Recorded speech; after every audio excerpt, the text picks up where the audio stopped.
The scene begins on a green landscape, where the MC refers to himself as Kim Suho, but quickly corrects himself, explaining that in this world his name is Lloyd Frontera. This is a tale about how he turned an entire world on its head. Calling out to his guard, Javier, Lloyd remarks that everything is about money, laughing loudly. Javier, puzzled, asks if he's finally lost his mind. A few years ago, the system alerted Lloyd that he had been chosen to have a random wish granted by the absolute power. A clap clap message accompanies the announcement that he is now a character, a knight of blood and iron. Lloyd wonders if this is connected to the book he read last night, and questions whether this wish is a good one since he hasn't even had a drink yet. Lloyd soon realizes that this might be one of those web novels where he's possessed by someone from another world. But why is he waking up face down on a dirt road? Shivering, he feels something is off with his lips. The system informs him that his jaw is out of place from sleeping on the ground. Annoyed, Lloyd snaps at the system, saying he already knows that. He quickly gathers that he has taken over a character in the story. In Night of the Blood, only one person lived in the middle of nowhere and fell asleep on the ground. It was him. Lloyd is then called by his guard, who addresses him as Master Lloyd, explaining that he had been searching everywhere for him and asking him to return to the manor. Lloyd recognizes Javier as the protagonist of Night of Blood and Iron, Javier Ashrahan. Javier looks exactly as described in the book. Lloyd wonders if Javier just called him Lloyd. In the book, Javier is a renowned swordsman, but he starts as an unknown knight working for Lord across Frontera, the eldest son of Baron Frontera. Shocked, Lloyd exclaims that he is the hooligan Lloyd Frontera. Javier, confused, asks if Lloyd called his name, but notes that he's never called him a hooligan before. However, Javier smirks, acknowledging that at least Lloyd is aware of his reputation. The scene shifts to the manor, where Javier explains he doesn't know how Lloyd ended up in such a state. Lloyd had started drinking in the afternoon, got drunk, destroyed pub furniture, and passed out on his way back to the manor. Lloyd reflects that this is truly the life of a hooligan. Javier adds that Lloyd's father was worried and sent him to find him.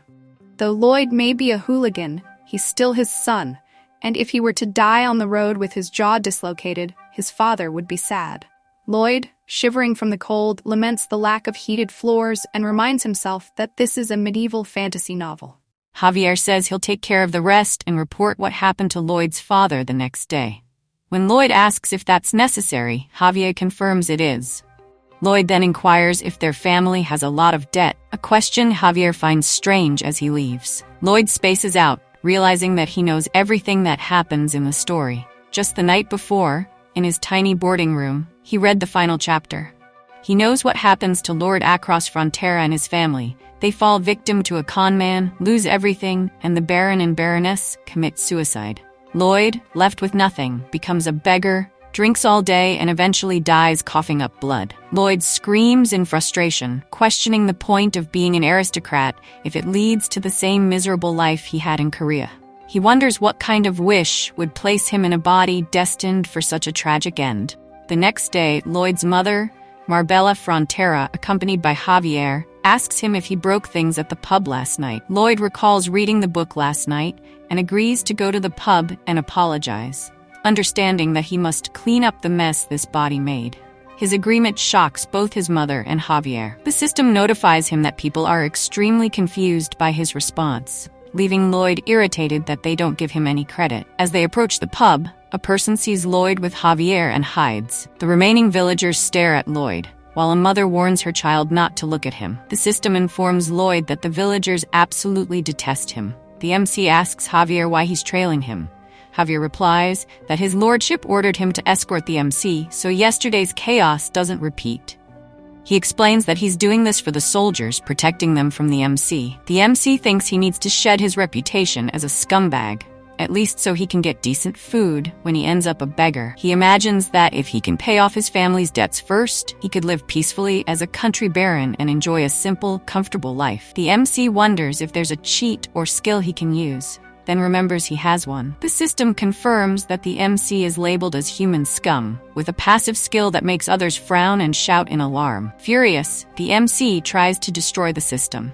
Javier then asks where the MC is heading, noting the pub is the other way, and questions if the MC was lying about apologizing. The MC responds that he was just thinking. Javier glares, but when the MC questions him, Javier brushes it off and tells him to go in. As the MC enters the pub, Javier notes that something seems different about the MC since last night, almost as if he's a completely different person. Seeing the feared pub owner, the MC apologizes, admitting last night's mess was his fault. The pub owner trembles, and the system warns that he's in a state of extreme alert. The pub owner even apologizes, begging the MC not to do this. The MC is confused, realizing that being polite seems to scare the owner more. The system then informs the MC that his apology doesn't seem sincere, but the pub owner says it's fine and the MC doesn't need to apologize. On their way back home, the MC asks Javier why the pub owner didn't seem happy, despite the apology. Javier explains that it's to be expected. After all, the MC destroyed the pub owner's furniture and decorations, which were bought with his hard-earned money. Javier adds that the pub owner won't be satisfied until he's compensated. Troubled, the MC thinks about how he'll manage to pay when he's already drowning in debt. He wonders if it's that hard to earn the villagers' goodwill. Javier mentions that the pub owner's mother is sick after the cold winter, and with the MC's behavior, it's no surprise things are tough for him. The MC suddenly realizes the pub was quite cold, with just one fireplace struggling to heat the whole building. Elderly people can't handle such cold without proper heating. An idea strikes him. There are no underfloor heating systems here. If he could introduce the Ondol system, it would be a hit. While Lloyd Frontera could never dream of such things, the MC, real name Kim Soo-ho, majored in civil engineering and has experience from his time as a military engineer. Determined, he decides that this could solve all his financial problems. He tells Javier they need to return to the pub to get their first order. The system then notifies the MC that his real journey has begun, with an RP, relationship points, system activated. The MC's current RP total is 0. MC thinks that it's like experience points, as there is nothing on how one uses them by improving relationships with the key characters. MC realizes that there is something as he sees Javier's head and notices that his approval rating is in -30. MC asks Javier in a romantic manner if he thinks he's really good looking, as he tries to buy Javier's favor. Javier abides by it, saying that he knows, as Javier's approval rating decreases by 1 point. MC is quite frustrated, wondering why it went down, and decides to leave this for later. Rushing it will only make it worse. As they return to the pub, MC declares that he's the purchaser and will be the builder. They will write off all the construction fees against all the property he damaged, and he asks the pub owner to sign it. The system notifies that the pub owner is looking at MC suspiciously. MC thinks that this is the problem. No one has any trust in him. His big plan can't fail from the start, and he doesn't want to resort to this, but he'll use his hooligan image. MC frowns with a disgusted face, saying that they're going to see each other a lot from now on, and they should trust each other well, as the owner, in fear, signs. MC thinks about what he should do now that he has his first order. He frowns as he says he made a good choice, and won't let him doubt as they move out. MC thinks that it's going to be pretty cozy, so he doesn't need to be too precise with his measurements. Javier asks if he threatened the pub owner to sign that contract, and if he's coming up with new ways to cause trouble. MC says that he is not as reasonable as he seems. Has he ever heard of cognitive distortion? He explains that it's where one believes someone will do this, and that because of what they did in the past. It's the distortion caused by prejudice and negative thinking clinging to his brain. Javier responds that it's not prejudice. It's based on experience and statistics. MC argues that our experience and status are not all from the past, and Javier is confused, asking if he was always this smooth of a talker. MC says that he will make them smile, the pub owner and his mother, because those smiles will be the foundation of his money-making. He scoops out the dirt, moves it to pack, and repeats. The timber is from the warehouse at the Balance Resist, so it's going to be a traditional timber frame, using the clay he dug up from the river to complete the walls.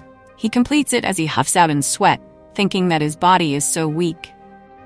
Javier comments that it didn't take long, to which MC says that it took him a week. Javier is confused, asking if he really is building something, and if he is planning on honoring his contract with the pub owner. MC relaxes, stands up, and thinks that he's so sore, but there is no time to rest. He tries to cut a wooden piece, but he is helped by Javier, who asks what he needs to do. MC says he needs thin little pieces of wood, each about 2 hands length tall, 1 hand's length wide, and 1 finger thick. With his unconditional skills, Javier cuts the wood into the desired pieces. MC thinks that this is truly someone about to become a swordmaster who doesn't need modern equipment. MC pats Javier, saying that when he's done, why doesn't he help him with the digging? Javier is angered that instead of thanking him, MC gives him more work to do. MC insists that Javier is helping because he's curious, right? The work needs to be finished faster. And how do they do it? By doing it together. Javier thinks that he's not wrong. He's completely changed. A few days ago, his past made him utterly impossible to trust. All he has to do is hurry up to see this as they jumble upon the work to complete it. MC shouts that the construction is completed. He suggests they find out what sort of charm he has cooked up for the pub owner. With the fireplace, the pub owner and his mother are in the ondol, and the mother compliments that it's so lovely and good, and all of her stiff joints feel so relaxed. The owner asks how this can be. MC thinks that this must be astonishing to the people of this world. It's the power of underfloor heating. It's like magic. The pub owner thanks MC, saying that it has been so long since he has seen his mother smile like this. Javier is left shocked that the pub owner and his mother smiled just as MC said. He thinks that as if the change in MC's speech and manners weren't enough, now he works hard and keeps his promise to the people of the land. Did he really do this to make those 2 people smile? He brushes it off, thinking that there is no way Lloyd Frontera would ever do such a thing. Yet somehow it has happened. Seeing the smiles of the people, Javier thinks that those 2 people are happy right now. MC gets a notification that Javier's approval rating has increased by 2 points, and he earned 36 RP for slightly improving his relationship with a key character. MC tells Javier that he must be thinking this guy is total garbage, isn't he? Javier declines it. MC thinks that regardless, they have broken ground now. Just with the cost of the timber, it was a total loss. But that's not important because this house is merely his model house that he will use for now. A few days later, a huge crowd of people is lined up, complimenting that they are so pleased with it. MC tries to smooth talk them, asking if it isn't really warm. He bets they probably want a room like this in their homes. MC says he has 2 remote models for it, and will give a 10% discount off the construction cost if they order both. The person declines it. MC asks if they will see each other often and insists they should trust each other as he tries to force him out. MC questions if they don't trust him, as this price is practically giving it away. Suddenly, MC's father, across Frontera, comes in, asking MC what he is doing, leaving MC trembling. In the mansion, at the dinner table, MC thinks that he managed to avoid him until now, but what if he stops him from building? As the Lord asks, what is it that he is up to this time? MC replies that the pub owner ordered a new room, so he built one for him. His father asks if the other people of this land are placing orders as well, to which MC says that he seems to know it all. The father insists, they are the people we must look after, and I won't tolerate you lying or tricking them. MC asserts that he wasn't planning on doing so. He states that he's finished here and will take his leave. His father asks if this is all because of his family situation. He has eyes and ears. He must know what's going on. He asks him not to get involved as he can get out of this trouble soon. MC thinks that he has heard those words before from his real father. He truly believed everything would be okay, but he's not going to be miserable again because of stupid money. He asks his father not to give up because he won't either. At that time, a few years ago, he had wished he had said those words to his father then. MC thinks that now he has 32 Style A orders and 57 Style B orders. He has received half of the money for construction. He is approached by the moneylenders, the conmen. MC thinks that he is the son of the Lord, yet they don't stop to greet him. He recognizes them as the 2 moneylenders try to force the Lord, asking how much longer they're going to put this off, as 5 days have passed since the date they agreed upon. They frown upon him, saying that he bets he has sold some of the items in his place, as he will get some money. MC smiles, thinking that they are here just in time. He has gained some RP after raising Javier's approval rating. A notification pops up that he can invest his RP in gaining abilities. He gains abilities in soil mechanics, hydraulic structural mechanics, and many more. MC thinks, do I really need to say that? I have a scholarship. He realizes that he can't tell what those are based on, just as he will have enough RP, and he will just click it off. He gets a skill in basic surveying. He's shocked that he doesn't need a GPS surveyor. He can just see it all with his own eyes. He gains another skill in basic design. He thinks that things will definitely be a lot easier going forward. But will Javier alone be enough to cover all the construction? It would be nice if he could summon some heavy machinery with his knowledge. The system brings up that he can summon something. Shocking MC. He can spend RP to pick a summon with unique personalities and a wide range of skills, getting his own loyal summon partner. 1 turn equals 50 RP. He is quite taken by this, thinking that if it's what he thinks it is, it could be useful as heavy machinery. He must get some RP, and to do that, he needs key characters to like him. The moneylenders force the Lord, saying that if he has no money, they can make a suggestion. If he can sell the Baroness and her ladies to a very nice place, they would fetch a huge sum. Shocked by this, MC enters the room, saying that just because he is a lender doesn't mean he lacks manners. The moneylender shoos MC away. The moneylender asks if he's the heir with the peculiar manners. Is that why he is rudely interrupting their discussion? MC says, whatever, show him the warrant. As per the Royal Family and Nobility Act, Article 3, Clause 6, all nobles may exercise their right to protect their interests as vassals of the king. An entry into the residence of a noble family without a warrant is considered trespassing. There's a key section. The moneylenders get angry, saying that they have never heard of such a law, to which MC replies, let's go find out together. He calls for Javier. As he enters the room, MC orders him to cut off the trespasser's arms. Javier prepares his sword. The moneylenders get scared. MC says, let's go find out whose side the judge will take. As Javier unsheathes his sword, the moneylenders run away, saying that he will regret it. The Lord asks what he just did, as they don't have enough to stave them off. MC gives him a bag full of money, saying that he was planning to give it to him after he collected all of the money from the orders. But this should be enough to cover a big part of this month's interest. The Lord asks if taking money from the people, extorting money like this, is legal. Javier assures him, fear not, he will ensure that Master Lyad fulfills the orders.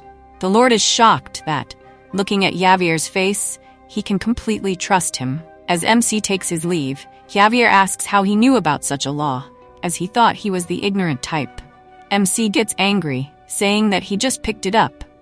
It's true that he did pick it up somewhere from Javier in the book. It was right after the Baron and Baroness committed suicide. The 2 loan sharks came to dig up the bodies and sell them, and that's when Javier said it. After he says that, it was off with their heads, and when Javier is brought before a judge, he is found not guilty. MC thinks that knowing the content of the story is a huge plus. He expects to get a pop-up any second now. As the pop-up arrives, the Baron's rating is increased. MC smiles, thinking that he's on his way to get a summon. At night, alone, MC thinks that there is no one around, so he notifies the system to show him the summon game. As he starts on the roller, MC is amazed to see a magic circle that is over the top. It's so tiny and freaking noisy. A rabbit-like creature pops out and stares at MC. MC thinks, so it's a dud? Giving a frowny face. The rabbit chokes out a scream for MC. He asks if he's not a dud and if he can help him, like shooting acorns or something. The rabbit replies that he doesn't need it. It coughs out something and throws it. MC realizes it's a Podong user manual. He thinks it's an adorable hamster. The system messages MC to give it lots of love and feed it one of the enclosed sunflower seeds. Its size will change, and the blue one makes it shrink back to a smaller size. MC learns that one set of 2 colors of sunflower seeds costs 1 RP. He questions how big it can get. MC thinks hamsters are good at tunneling, so if it can get as big as a human, that would be quite beneficial. He feeds it and MC is slammed by its huge size. He can't believe it's over 30 feet.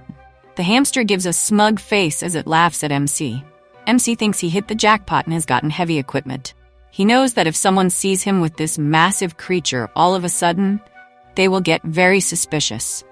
He'll just carry a book on summoning with him, and if anyone asks, he'll say he's a summoning master. MC decides to figure out the labor part of their construction project. The next day, MC charges out a couple of soldiers, shouting that safety comes first. He thinks this is so frustrating. They're just soldiers who get paid to do nothing, and the Baron has a ton of debt. Why hasn't he gotten rid of them? MC thinks it's a good thing that he can put them to work. He shouts that they see the pile of clay over there. That's the clay he spent all night digging up. Actually, it was the hamster digging it up in only 30 minutes. MC shouts that they're about to break ground on the estate reinvestment, talking about the construction business for the people. To do that, he needs all of them to move the clay to the construction site. Seeing the gloomy faces of the people, MC thinks that it's to be expected. From behind, Senior Knight Newman comes in, asking what he's asking his men to do. MC thinks that he expected him to confront him. In this land, there are 3 knights. Newman, the man here now, under him is Baron Byron, and then we have the protagonist of the novel, Javier. At the start of the book, when the state falls into ruin, Javier and Byron remain until the end, but their friend here is the first to betray the Baron. That's because Neumann sells information on the Baron to the con man and leaves him with a huge debt. It won't do for this man to be the land's foremost knight. MC asks what it looks like he's doing. Newman replies that he has been ordering these honorable men to cover themselves in dirt. As a commander, he won't tolerate this. MC says he has his father's permission. Newman responds that he doesn't know how MC fooled his lordship, but may he remind him of his prior conduct. He can think of no other reason for MC to use his men, other than for his personal gain. MC smiles smugly, saying that it sounds right if Newman wants to be done angering him. MC thinks, look at this fragile little man break down. If he ever played an online game, his fingers would be flying across the keyboard. He thinks he has to press his buttons. MC shows with his shoulder as Newman gets angry, calling him names. MC asks, what's that? Let's forget about ranks and fight this out. He challenges him to a duel. Newman says he will make him regret it, as he is filled with deep anger. In the room, Javier asks MC if he will duel Newman in 1 month's time and if he's confident he'll win. MC turns to him saying, what, are you dumb? Of course not. He's a low-level sword expert knight who can use the mana heart skill, and I'm a nobody. What do you think? Were you even thinking about it? As Javier is about to unsheath his sword, he thinks that he was close to cutting MC down. To suddenly throw dirt in Newman's face and challenge him to a duel, he thought MC was back to his old hooligan ways, but it all seems too calculated. He asked the Baron to separate them in order to pick a fight with him, and then he designated Sir Byron as a substitute overseer to supervise the work of the soldiers. Now he says he's not confident about the duel. Javier asks if there's something he needs him to do. MC asks him to teach him how to use the sword, but Javier refuses. MC asks why. Javier says, first of all, his job is only to watch him, and second, if scum, he corrects himself to human trash, learns how to use a sword, others around him would be in even greater danger. MC asks if he's supposed to tone it down when he corrects himself. He asks if Javier is saying he doesn't want to teach him. MC adds that even teaching him how to sword fight means he's going to cure his insomnia. Javier is confused about how MC knows about it. MC knows it was included in the book. He also knows about the cause of Javier's insomnia. In the book, the Knights of the Blood and Iron Knights are typically divided into 4 ranks: low-level sword expert, mid-level sword expert, high-level sword expert, and sword master. Javier is on the verge of transitioning from a high-level sword expert to a sword master. He's right on the border of human and superhuman, with his senses so sharp that there's no way he can sleep. In other words, it's the side effect of being a sword master. MC thinks there's no way he would know that in the background like this. MC asks if they have a deal or not, saying it's no use pretending. He has insomnia written all over his face. Javier agrees to it, smugly saying that, of course, he knows for a fact that MC will fail. There's no remedy he hasn't tried to cure his insomnia, from sleep cognition therapy, herbs, and even Eastern medicine. But seeing Javier snoring off in sleep, MC thinks that he's got him all figured out. He also knows how he's going to cure his insomnia. He first fell into a deep sleep while listening to a magic circle, so what he did was read his reinforced concrete textbook. At least 18 times more sleep-inducing than any magic spell. MC is excited that his swordsmanship is next. The next day, Javier is as fresh as a newborn. He asks for 50 laps around the perimeter. MC abides by it. Javier is confused that he's running without complaint. MC completes a run, saying he doesn't like this and asks to learn some skills. He completes another round, asking if Javier would be like, you don't have what it takes, and refuse to teach him. It's exactly what Javier thinks, hitting the bullseye. MC is excited that he's going to finish running. He thinks this is hard, to be honest. He would be lying if he said it wasn't, but compared to when he was in Korea, this is so much better. Without even a family to welcome him, he awoke each day in a tiny room at a boarding house. He would spend all day carrying bricks up to the roof of a 4-story building, and all night long loading and unloading delivery trucks.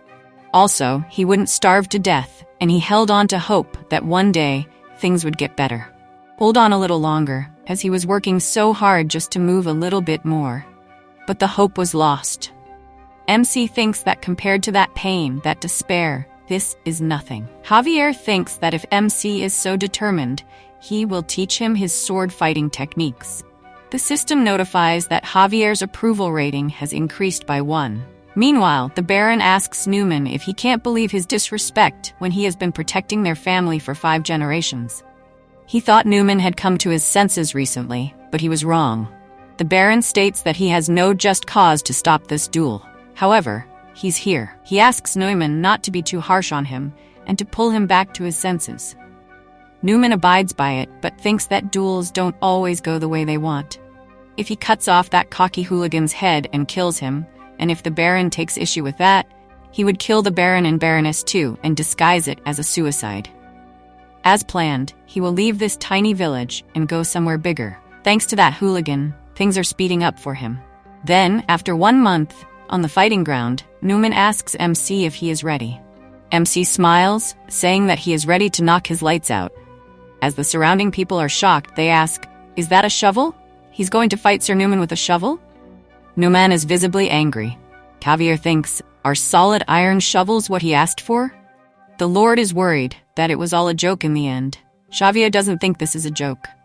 When he thinks of what MC showed him over the last month, performing basic training in the small hours without a peep, and running around the construction sites to teach the village engineers about the handle and sword practice right up until he went to sleep. This was not the disposition of someone preparing a joke. Master Lloyd is more serious than ever. The Baron announces that the duel is about to begin. As both of them are ready, Javier thinks, "What is with that lag buster pose?" Newman charges in, shouting, "Are you playing with me right now?" MC points the shovel towards him and deflects it away. Javier and the Baron are surprised to see this. Newman is taken aback. He thinks that luck doesn't strike twice, but his attack is again deflected with ease.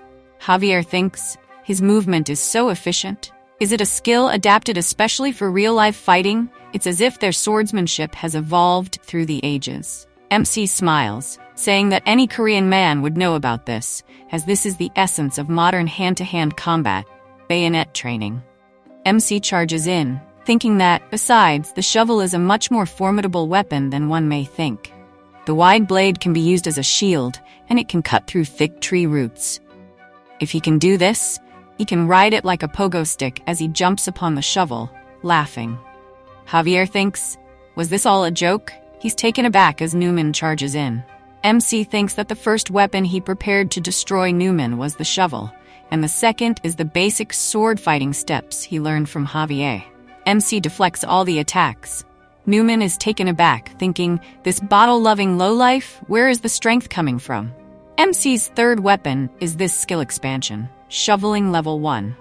The +1 in approval rating he got while training with Javier, plus what he got from the Baron and Baroness seeing their son work hard for the first time in his life, brought his RP to 97, and gave him the sweetest skill ever.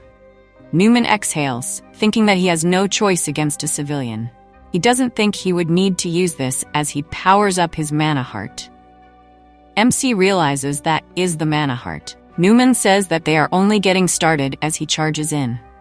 Javier thinks that for someone without the skills, it takes over 10 years. For a regular person, it takes at least 5 years to summon mana heart. It would be impossible for MC to block an attack with so much mana. But as MC tries to put the shovel up as a shield, Newman thinks that he's a fool, as he will crack that blade and his head in one fell swoop. The Baron and Baroness are worried about their son, but the attack is blocked. Newman thinks, what is this? It feels as if all his strength is leaving his body. MC thinks that now is the time for the fourth weapon he has prepared. MC thinks of the mana conjuring skill that made Javier the strongest man in the world in the story, the Asharan core technique. Newman realizes that MC absorbed his mana. MC whaps Newman down, and a tooth flies out. Newman realizes it's his tooth as he gets punched down by MC. He's grounded, and the nearby soldiers are shocked that Master Lloyd has won. The Baron declares MC the winner of this duel. Newman is shocked, asking, "What did he say? He, the sword expert, lost to that lowlife." MC says that he won the duel. With that over, MC says that it's time for him to take a pounding. As he's about to hit Newman, the Baron asks MC to stop, as the duel is over. But MC, paying no heed to this, devilishly spanks Newman with an evil laugh, enjoying it like ice cream, leaving the Baron screaming at him. The soldiers tried to stop MC, saying it was enough, and the duel was over. Seeing this, Sir Byron questions whether he had lost his senses. Xavier thought he didn't know, while MC brushed the soldiers away, telling them to let him go. He took a breath but struck Newman again. Xavier thought that, from his point of view, MC seemed to be hitting him precisely to hurt every part of his body. The calm expression on MC's face suggested he had already predicted the events to come, as if he knew everything from the start. Xavier recalled that MC had asked him to teach him the Azrahan core technique. Xavier looked shocked as MC questioned why he is showing as if he were on the run. MC asked if he had ever requested him to teach him how to steal something. Then MC explained that the core method draws in mana from the surroundings, not the mana conjured by the individual. Xavier confirmed this but asked how MC knew, given that it was a technique he hadn't shared with anyone and was still incomplete.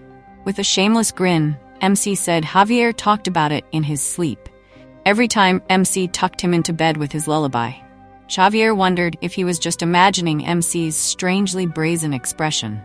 Yet, beyond talking in his sleep, there was no way MC should have known about it. Xavier apologized, saying he couldn't teach the technique because it wasn't finished yet. MC responded that this meant Xavier would teach him if he helped him complete it. Xavier agreed, saying that if it was possible, he would comply. MC guessed that Xavier was trying to merge external mana with the mana heart within him, but it was bouncing off. He suggested that from the mana heart's perspective, the absorbed mana felt like a foreign object. MC told Xavier it was simply a matter of changing how he looked at it. Instead of mixing the external mana with the mana in his heart, he should condense it nearby and use it around him, treating it as both part of himself and separate at the same time. Xavier admitted that the idea seemed possible and asked how MC came up with it. MC casually said he was just spitballing, and it happened to make sense in the moment.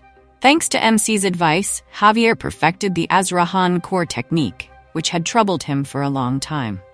On his first try, he managed to form 3 circles, and with further training, he was confident he could reach 4, 5, or even more. MC's approval rating increased by 5, but MC shamelessly questioned if Xavier thought he had nothing better to do than learn to use the mana heart. He claimed he didn't need it and only wanted to know how to absorb the mana that touched his body, not the mana from the air. Xavier thought MC had figured out that mastering this knowledge would allow him to defeat Sir Newman, which he did with ease. Later, MC's father, Baron Frontera, confronted him, asking if he hadn't heard his warnings not to soil the knight's own any longer. MC interrupted and told his father to look under the tablecloth before saying anything more. Beneath it were letters. MC explained that the letters contained evidence of communications between Sir Newman and a man who had sabotaged a real estate deal. They also revealed details about the financial state of their land and the lordship's intentions to forge documents. Everything the two had discussed was in those letters. Newman wondered how MC had obtained them, but MC smiled knowingly. He revealed that Xavier found the letters later in the book, and thanks to Podong, who had been sent to search for them the previous night. At that moment, Baron is taken aback seeing this. MC believes that, as he thought MC's father must truly be a kind man, as anyone else would have demanded the offender's head. MC suggested that if his father was considering how to deal with the traitor, he had a proposal. He said they should drop a vicious mouse on the man's head. If the mouse injured him, he should be exiled from the land. Otherwise, he should be demoted to a foot soldier and given a chance to repent. The nearby onlookers murmured among themselves, questioning whether a mere mouse could harm Sir Newman. The father considered MC's words. He realized the punishment also served as a warning, reminding everyone that greater consequences could follow if the offender failed to pass the test. as the Baron agreed, saying they would proceed as MC had suggested. MC then asked Sir Newman if he had any objections, but Sir Newman, grateful for the mercy, expressed his thanks. MC thought to himself that offering mercy to someone guilty was futile. Such people didn't change or repent, they only grew more cunning, plotting new ways to rise above their benefactor. Sir Newman silently vowed revenge, intending to destroy MC and his father. MC, noticing the sly smile on Newman's face, remarked that it was nice to see him smile, since it would be the last time. He then gave an almond to Peep Dong, saying that the best way to ask for forgiveness was to remember that there is none. Suddenly, Peep Dong swallowed the almond-shaped object and transformed into a gigantic figure, shocking everyone present. The beast charged at Sir Newman from the air as it crushed him. Watching the chaotic scene, MC remarked that it was a shame for Newman, as his exile had now become certain. With that, the rotten apple of the land was finally gone. While Peep Dong was digging holes throughout the streets, Javier questioned MC, asking what Peep Dong was doing. MC replied that he was carving out a road, and now that the once feeble soldiers looked like proper construction workers, the real work could begin. MC mentioned that there was once an ancient city called Rome, and they were absolutely enamored with roads. The method they used to create the great roads was what MC would implement, starting now, and it would extend from his lordship's manor to the base of the eastern mountain. Javier asked why they needed a road, to which MC told him to just wait and see, as it would put their land on the map. Javier then questioned where MC had suddenly acquired this knowledge, saying that he had built a heating system that no one had ever heard of and subdued a high-level creature out of nowhere, as if questioning his identity and whether he really was Master Lloyd. A warning popped up, indicating that Javier had suspicions about MC's identity and was quite taken aback. MC thought that from what he had read about MC's character in the book, if he found out that MC was someone else who had stolen the body of his lord's son, he might very well use his sword on him. However, there was no reason to act badly, as MC had a special skill for moments like this. MC, making a disgusting face, claimed that he had studied while no one was looking. He asserted that if he wasn't allowed to do that using his special skill of stubborn insistence, there would be questions. Javier pressed MC about what he was doing, saying that all he did was sleep. MC shot back, asking if Javier had been watching him 24/7, even when he went to sleep or while he was taking a dump. Javier questioned how he explained the summoning ability that even a secret mage with 20 years of training would struggle with. MC argued how he could be so adept at conjuring mana, given that he was in his early 20s and had never had a teacher. He must be a genius. Javier, taken aback, stated that he had never thought of himself as a genius. MC replied that if he could be considered a genius, then he couldn't be, even though he had been born with the gift of summoning. This left Javier speechless. MC turned to leave, saying that he had things to do. As he moved away, he thought it would be fine. MC headed towards Sir Byron and asked him to see the roads while he was gone. Sir Byron affirmed that he would take care of it and wished MC a good trip. Javier suggested that if he could come with MC, as it was his job to watch over him, but MC affirmed, calling it a silly thing to say. When Javier asked where they were going, MC replied that they were heading somewhere far away to reclaim some stolen money. The scene shifted to the small border town of Ludania, near an inn where the real estate conman Tordes was cursing, lamenting the unbelievable loss of all that money. He grumbled that they must have used some kind of trick. His guard questioned if that was how gambling worked, saying that until now, Tordes had earned his fortune that way. The guard added that if Tordes couldn't pay him for protection, he would be leaving. Tordes screamed that he had had enough and would come up with the rest, insisting that he couldn't go. The guard warned him to keep in mind that he would be gone the moment Tordes defaulted. Tordes retorted that he could always find another easy mark to scam for money. But first things first, there were people out to get him, so he had to stay hidden for a while. Just then, MC questioned if Tordes was talking about him as he crashed through the door to enter. Tordes asked who MC was, to which MC replied that if he didn't know he looked like, introducing himself as Lloyd Frontera, and asking if that rang any bells. Tordes, now scared, urged his guard that they had to run. The guard seized Tortoise and flew through the window, but they were intercepted by Javier, who warned the guard to leave Tortoise there and walk away quietly. If he refused, he would be seen as a co-conspirator. Javier thought, as MC had said, that they would try to escape out of the back window. The guard, unleashing his spell, questioned whether he even knew how to hold a sword. Seeing this, MC thought that Javier vowed revenge after losing his master, and now he was managing to find the conman Tortoise and confront his bodyguard. It was Javier's first time coming face to face with a dark enchanter.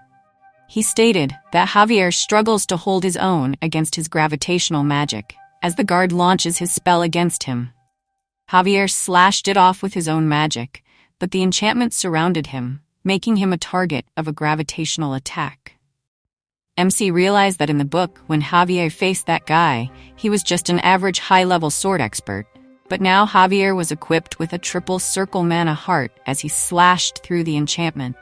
Javier questioned what that was and whether it was magic that increased one's weight, causing the guard to sweat. The guard flew away, declaring that their contract was no longer valid. Javier approached, reminding the tortoise that committing fraud against a noble family was a serious crime as he tossed him aside. Javier threatened to cut off the tortoise's legs and make him crawl to the courthouse, swinging his sword toward him. However, MC intervened, blocking Javier's swing and saying he was out of control. If they went to court, they would have his head. Javier thought it was surprising that MC showed pity for another person. In the inn, as Tortoise was apprehended and trembling, MC smiled, saying there was no need to be scared. Everyone gets a little greedy sometimes, and he could see why Tortoise made the most of the opportunity. MC mentioned that beheading people for it seemed a bit harsh. Tortoise questioned if MC was going to forgive him, to which MC replied that he wouldn't take him to court. He bet Tortoise was grateful for that, so he would hand over all the Baron's remaining assets. Tortoise affirmed that he would, saying he would do so gladly if it meant MC would forgive him. MC said he declined that, insisting it was a given. They were just getting started, and he needed to do something else to be forgiven. Tortoise assured him he would do whatever MC said, claiming his word was a command. MC replied that it was simple. He just had to sign this contract, and they would be done. Tortoise questioned what the contract was for, and MC explained it was just a normal employment contract with a paid salary. However, 80% of his salary would be kept back as repayment for the money he had defrauded them. After just 520 years, he would be all paid up, shocking Tortoise to his core. Javier thought he knew it. MC wasn't just going to forgive the man. MC smiled, thinking it would be foolish to kill someone who owed a debt. He would never let that go to waste, planning to suck Tortoise dry for the rest of his life. Tortoise screamed that he had never seen such a shameless, unjust contract, prompting MC to warn him that he couldn't force him to sign it. They could go to court instead, which made Tortoise tear up and ultimately sign the document. The scene shifted to the carriage, where Javier commented that they had gotten some money from this man and shouldn't have to worry about interest for a few months. MC questioned what he meant, saying he was going to invest the money in hiring more men with what they had already started. He thought that 30 soldiers were not enough, and even if he put up a help wanted sign, he doubted any villagers would apply. Mac curses that this honorable reputation was really annoying. A few days later at the Frontera barony, a notification order was placed for the worker's salary of 20 gold per week, which was guaranteed. A long line formed, and MC asked Javier if the people didn't hate him. Javier replied that they absolutely did. However, he had delivered affordable Ondol systems on time, dealt with the traitor, and even called up a summon. Now he was considered a trustworthy and talented man, which surprised MC. The person questioned the work contract, and MC asked him to sign it. The person affirmed, greeting MC with gratitude. He expressed that their child would suffer from a severe cold every time there was a cold spell. But this year, thanks to MC's Ondol system, they no longer had to worry. MC, taken aback, thought he was happy for him, realizing he was just trying to satisfy his greed, which now embarrassed him. The person mentioned that he had a relative in the neighboring land of Leona, and wanted to know if MC would accept an order from him as well. MC realized that this was the first stage of his big plan. He hadn't built all those Ondal systems at a loss for nothing. He would use the travel expenses as an excuse to increase the cost, and he would clean up, smiling at the thought. He mentioned that he would need to charge extra for the travel expenses, which made Javier think there was that shitty look on MC's face again. This was the reason he built those HVAC systems at a loss. Javier pondered the construction of the road to the mountain as the scene shifted to the mountain, where MC said that pretty soon, these mountains would be stripped. Javier asked what he meant, and MC explained that an Ondal required an astronomical amount of fuel, and the trees there wouldn't be enough. Javier questioned why MC would proceed knowing this would happen, to which MC replied that was why he was laying down coal. At the end of the road, they were going to mine for black coal, laughing as he said they would sell it at a huge markup. Once people got used to Ondal systems, there would be no getting out of it, and he would give the people of their land a discount, just a very small one. Javier thought MC was a sneaky bass. Turning to Javier, MC asked if he thought of him as a sneaky, deceitful person. He argued that they wouldn't be able to repay their debts without doing this. Javier paused for a moment, admitting this was the best solution for now. However, it wasn't as if the Baron would leave the black coal undistributed, as previous barons had tried several times and failed. MC stated that he knew the mine had collapsed because of the weak bedrock, but he could do it. They had the benefit of modern execution technology, the shield tunneling method, and there was so much for them to do. Javier thought about the terms MC had presented, admitting he had never heard of them, but he felt they had to trust him for now. Their lord was a new man with a plan. Meanwhile, in the mine, an army of creatures was swarming in. MC clapped to summon a spell, calling forth a luxury Gangnam apartment building.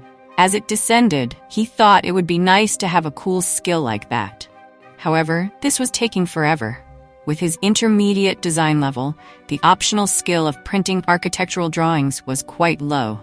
MC shrugged it off, wishing he could summon workers he didn't have to pay. The system stated that if he didn't like it, he could always drive by high, to which MC thanked him, saying that this skill was the best.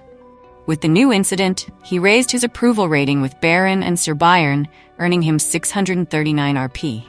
With those points, he went on a leveling up spree and was able to gain all sorts of skills. Upon reaching the cave, MC realized he needed to dig deep. With his optional skill intermediate, he discovered it allowed him to see up to 5 meters in depth, enabling him to find a safe path. He recognized that the problem was they needed to dig it out as quickly as possible. Relying solely on human power would take too long, and they would tire too quickly. PP Dong was in bad shape from constructing the road and all the long-distance jobs. Even if he recovered, he would be too big, and it would be too risky. MC thought about what he had to do. He needed to use that random skill summon game, and he had plenty of RPs. Upon using the skill, a cute snake-like creature descended. MC questioned what the hell this was and if it was for assassinating people or if it had poison. He thought it looked pretty useless from the outside, but then again, PP Dong had looked useless too at first, and he bet she had her uses as well.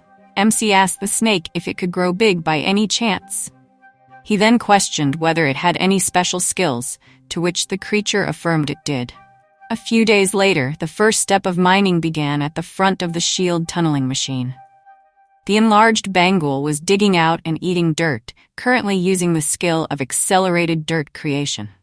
The second step involved Bangul launching steel chunks while Javier sliced them into uniform lengths, helping to cast steel segments to support the earth. Javier mused that he felt like a knight and questioned why he was underground slashing at a giant snake. These processes repeated again and again. He thought he was getting dizzy from the lack of oxygen. If he hadn't installed that pipe, they would have been unconscious already. Javier questioned MC, suggesting it might be best for him to head out now and take a break like the others. MC called him a fool, insisting he was in charge and would stay on site. He realized that in Korea, many bosses just showed off their titles and never bothered to show up at the site. He swore he would never be like that and would remain present. MC scanned the area, spotting black coal. He cheered, stating they were almost there and motivated the soldiers to push through. He thanked Bangul, saying they had gotten it done 10 times faster thanks to her. He informed the soldiers that once they reached the coal layer, they would dismantle the shield and enlarge the mining space. He added that it will be dangerous, and they have to remain cautious. But suddenly, a noise erupted, and the wall crumbled. MC questioned that the rock was solid. There was no reason for it to cave. He scanned it and noted several holes, sensing they hadn't been there before. Suddenly, a huge ant-like creature emerged from the wall, and Javier confronted it, attempting to cut its antennae. MC slammed it with his shovel, killing it. He thought it had scared the crap out of him, and this wasn't even in the book. He questioned what it was. MC realized why they were sitting there. Ants lived in colonies, and there was a huge army of them. He screamed at the people to run away while Javier took care of the remaining ants. MC muttered that there could be around 2,000 in number, and if those made it outside, their baron would be finished. MC suspected that Javier could keep holding them back, but it seemed impossible. There wasn't enough oxygen. Without dynamite, the shaft wouldn't collapse, and even if it did, they could dig themselves out in no time. Javier slapped MC, urging him to get a hold of himself and not to let panic consume him. MC yelled back that he wasn't panicking, he was thinking of a plan. Javier insisted he needed MC to think quickly, as he couldn't hold out for much longer. MC thought hard, his mind racing until an idea struck him. He grabbed a fire stick, announcing that they would face the ants head-on and would go into the ant nest. Javier thought it sounded like a ridiculous plan, but he must have his reasons. With that, MC charged toward the colony, followed by Javier. The scene shifts to the home, where it is reported to the Baron that there is a problem. Wild ants have been spotted in the cave. Baron questions what is happening. It is reported that MC ordered all the workers out and stayed behind with Javier, while Sir Byron is prepared to shut off the mine. The Baron dons his armor, declaring that he will get to mine and will go as well. The scene then shifts back to the cave, where Javier questions whether they can hear anything and how much further they have to go in. MC screams that Javier needs to stop talking because he is really busy. He thinks it is a good thing that the ants aren't leaving the caves, but it is not good that they are being surrounded. He realizes that Javier can't hold on much longer. The hot and airless cave is too much even for him.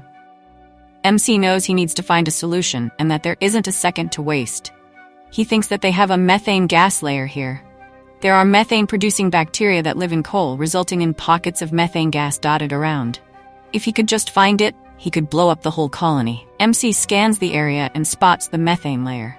He digs with his shovel, slicing up the ants as he works. He exerts his strength while an ant charges at him, but Javier slices them one by one with a huge scream, prompting both Javier and MC to cover their ears.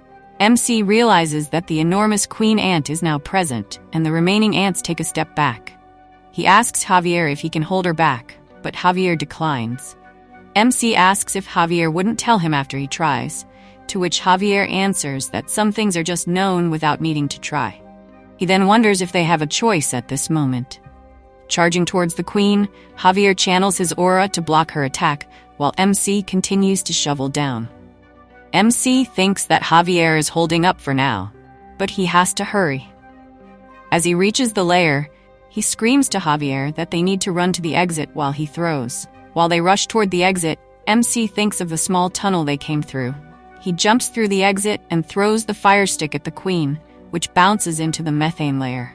A huge blast erupts, sending the ants to bits. The entire cave shakes, prompting the Baron to call for his son, while Sir Byron holds him back, saying he cannot put himself in danger as well. Meanwhile, Javier successfully protects MC. MC thinks that his plan has succeeded, but Javier ended up shielding him from the blast. He apologizes to Bangle L for what happened to her because of him. Realizing that it's not good if this side has collapsed as well, MC, now running out of oxygen, thinks he needs to hurry. They must go through that way, but he has to dig more than 15 feet, and the oxygen remaining is quite low. He wonders what else he can do, and feeling helpless, he thinks he needs to dig it up. As Javier Blurry sees MC digging, he hears him saying they are getting out of here together, trusting in MC's back. However, Javier soon loses consciousness. a notification appears, stating Javier's determination not to give up has touched MC, increasing his approval rating by 6%, boosting MC's morale. He thinks that he might as well try, and despite feeling it's all for nothing, he calls out to the messenger to search for a skill he can upgrade. The system scans for the pre-existing skills, while the skill identified as absorbing mana from the surroundings is identified. While application of the absorber skill is made, he can combine these skills into the skill as Azra core technique. MC thinks even after the duel against Newman, he practiced any chance he got. Whatever he learned how to do, he can improve that skill. MC clicks the Yes button to upgrade button to get the advanced skill of Azrahan code technique of single circle of level 5. MC can feel that it's that he has a mana heart, but he can definitely feel the mana circle energy while it's too weak.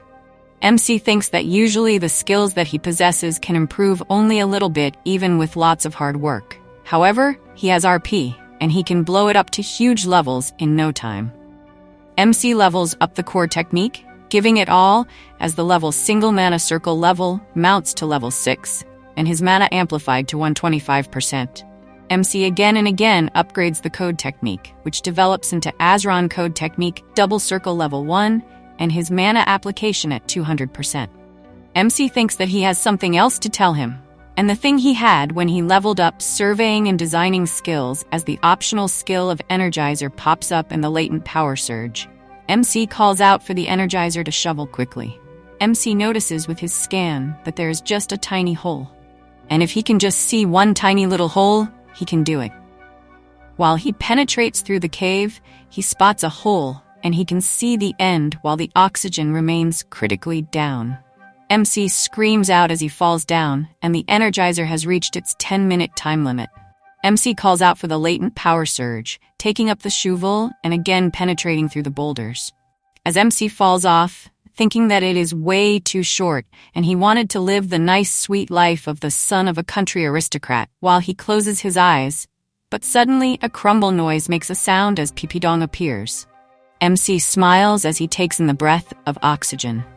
MC, with his sheer determination, stands up, thinking that the sweet life of a nobleman's sons awaits himself.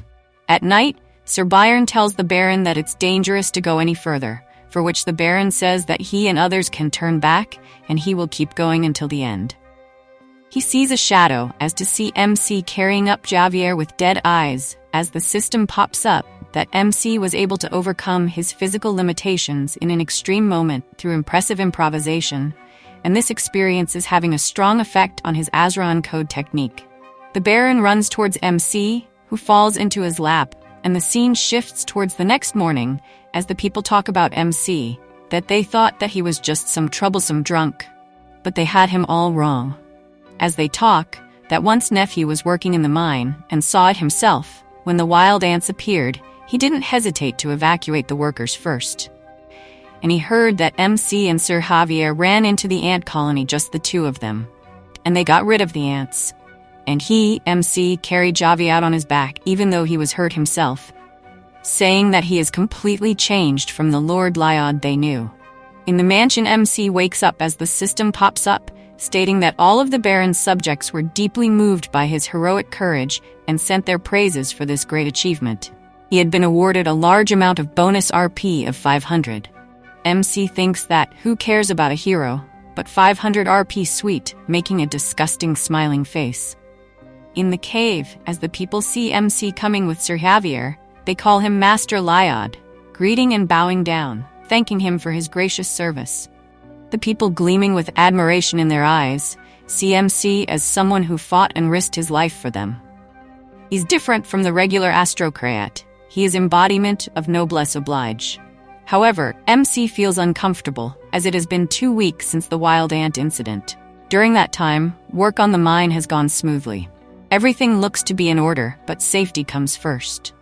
Especially now, he must find even the smallest hazards and resolve them.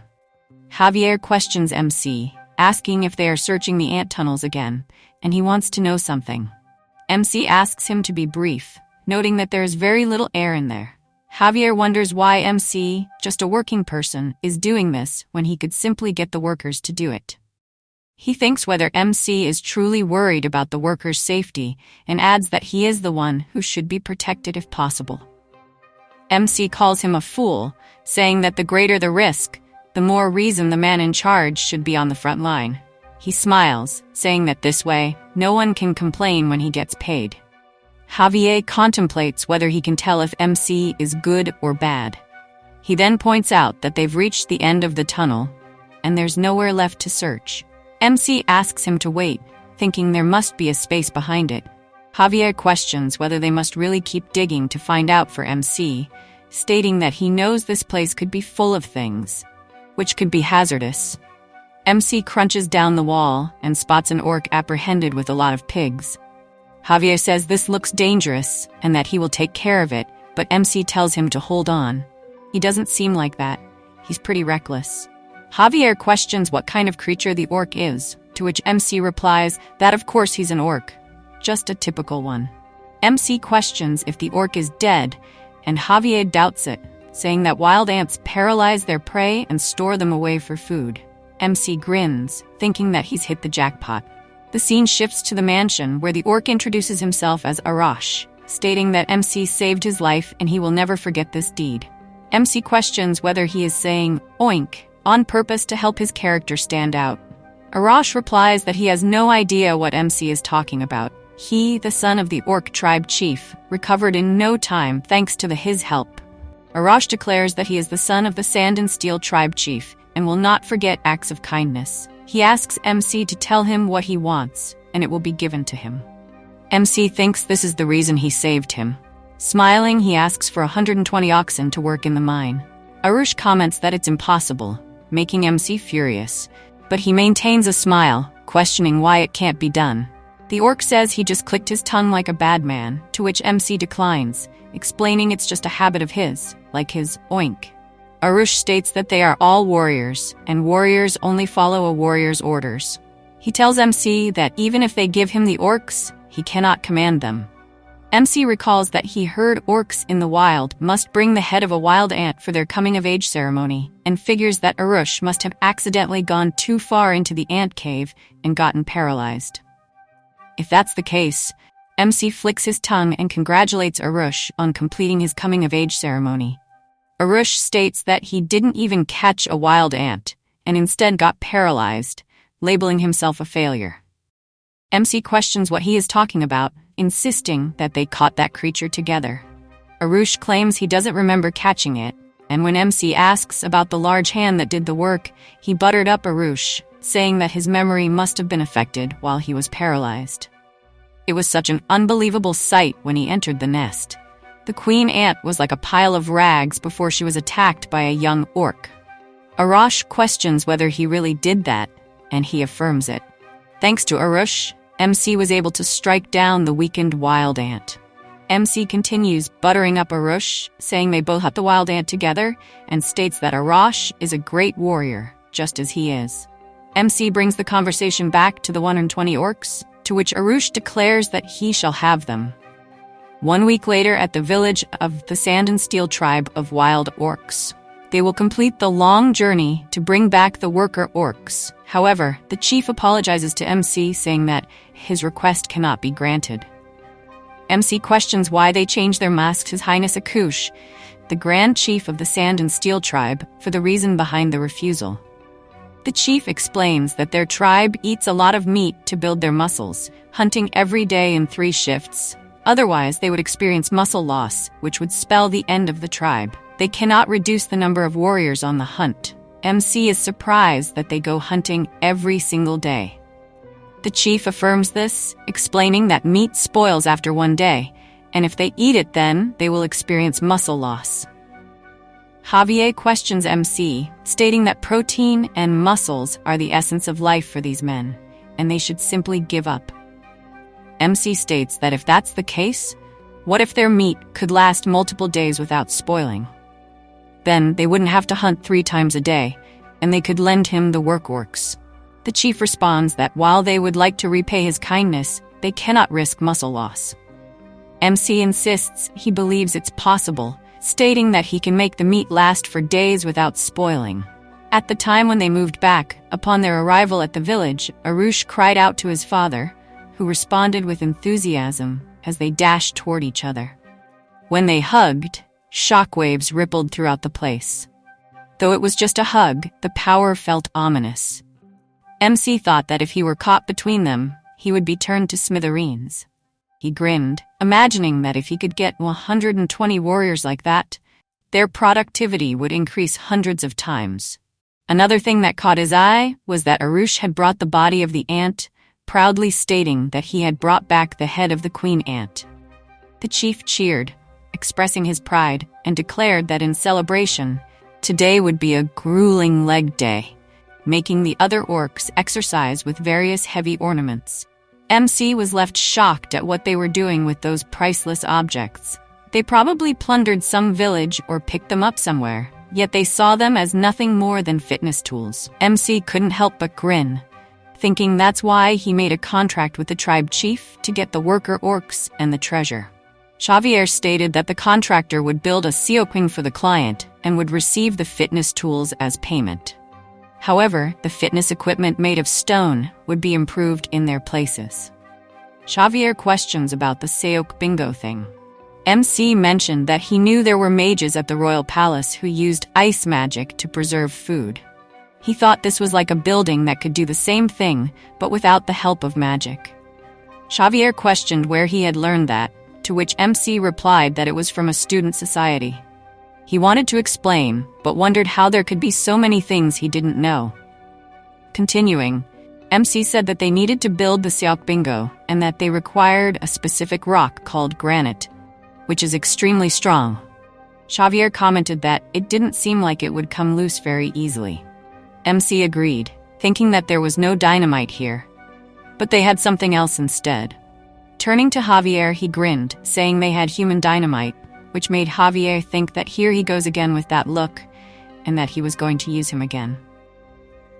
There was an important episode in the book Night of Blood and Iron about Nameron's Wall. A state trapped within a powerful evil magic force field contained thousands of refugees that Javier needed to save.